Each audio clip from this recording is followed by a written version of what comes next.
Good morning to y'all. Past 3 days have been really weird, not just in my family, but in this world. We have a world today where people are relying on other people. I was looking at a thing on the news the other night on Ken's 5, I believe it was, saying something about how people are lonely. And I'm thinking to myself, why are you lonely? Some people may think it's because they're not married, they don't have a family, they don't have a boyfriend, they don't have a girlfriend, whatever the situation may be.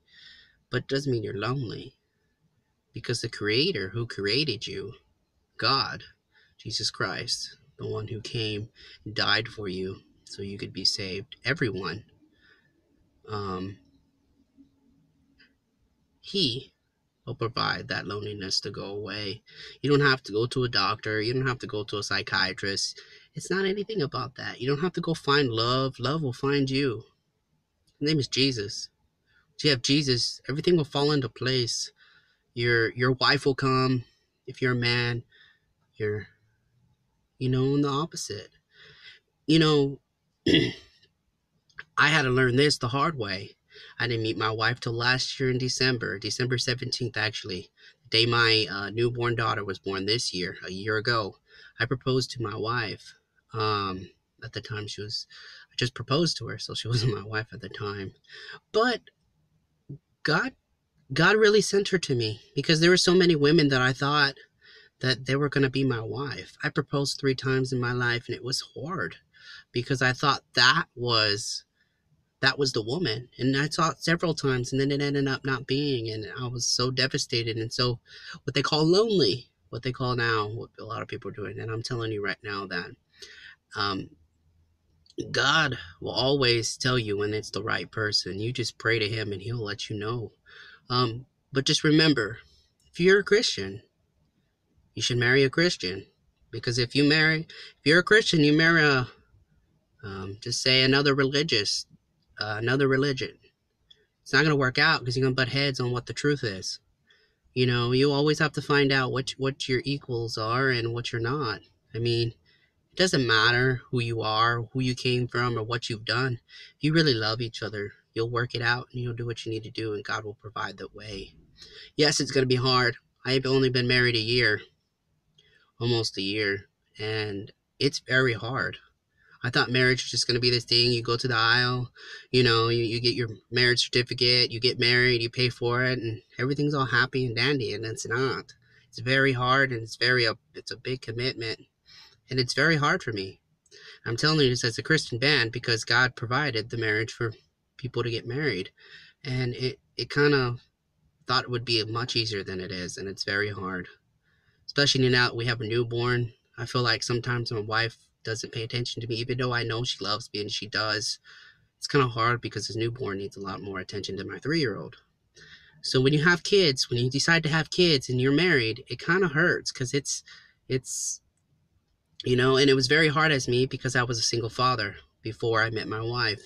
And it was very difficult as raising a son by myself as a newborn, and it was very hard. I mean, I had my parents to help me out a little bit, but I had to work, I had to take care of this child. I didn't have a wife, and I really want to sympathize this, like tell you, like, please do not have children before you're married because I made that mistake and I was a single father. I mean, it's not going to happen to everybody, but I'm just telling you now, please think before you have a kid with somebody, because remember, you're going to be connected to that person no matter what. No matter if you get married to somebody else or you're with somebody else, it's going to make a conflict, trust me. Um, and sometimes I find myself calling that person I had a child with just a deadbeat. And it's kind of messed up for me to say as a Christian because I'm an ordained minister. I shouldn't say something like that, but I'm only human.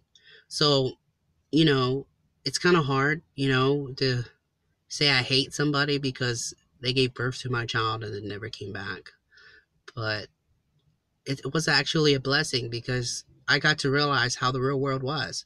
Because I grew up with both parents. Most people don't. Most people don't even know who their father is. And I did, and after my parents broke up, it was hard because I didn't know. I know how easy I had it.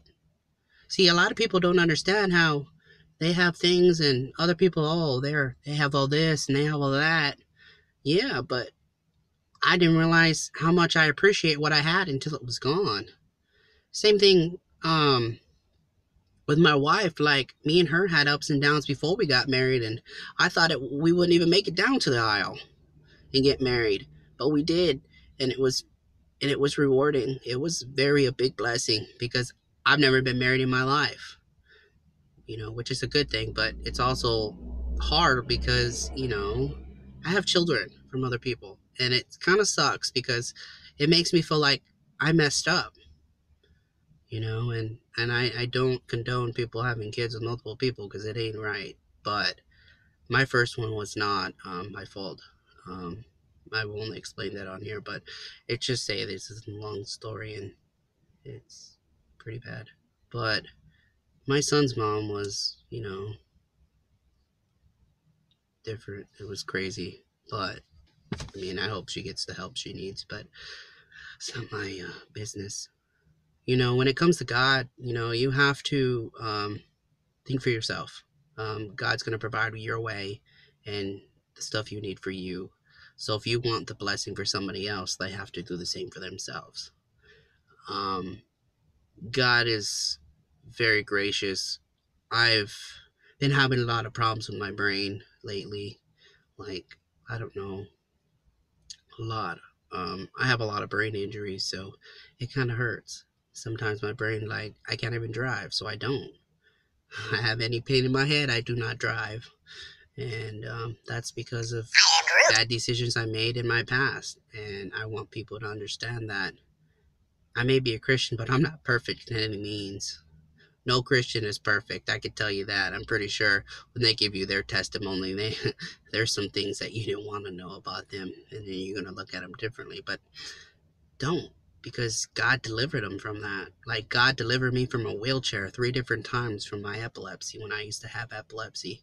And I've been fine, but I mean, I still have problems with my brain. I've had a lot of concussions, and I've had a lot of things happen to me in my brain, and I've gotten beat and all kinds of things. But that's, God delivered me from that. You know, pain is a daily thing for me in my body, like not just my brain, but my whole body aches all the time, and just to let you know that when you're in a wheelchair and you'll be able to walk if you're lucky enough to walk again, which God provided, it still does not heal your hips.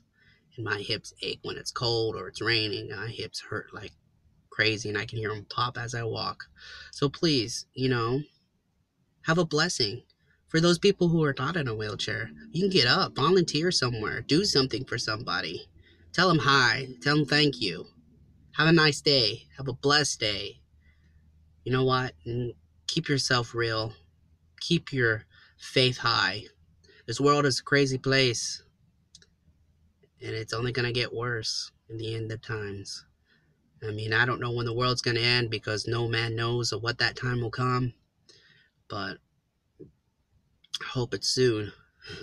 A lot of people need a lot of help, but I mean, I don't know. I'll probably be 90 years old before that happens. I don't know.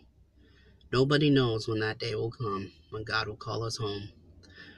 But please, I'm a real life Christian telling you the real life stories that I go through and I've been through, just to let you know that Christians ain't perfect. And God loves everybody, and God will deliver you from a lot of things. Next time I'll be talking about, how I struggled with epilepsy and depression, and how God got me to get out of that. And it was very difficult, and I'm still struggling with certain things, and I'll talk a little about that next time. Just remember to keep God first. Love people no matter what they've done to you or what happened to you. Love God, love people. Please don't hate people, because it only hurts you more than it hurts them. Let God give you a blessing and say, I forgive you, because I had to do it. Everybody does. And just remember, if you're going through a storm right now, just remember the storm. There's always a blessing. Just hang in there. God will provide. God will do what he needs to do. And remember, love people, love God, hate sin. Real life Christian saying. Talk to you later.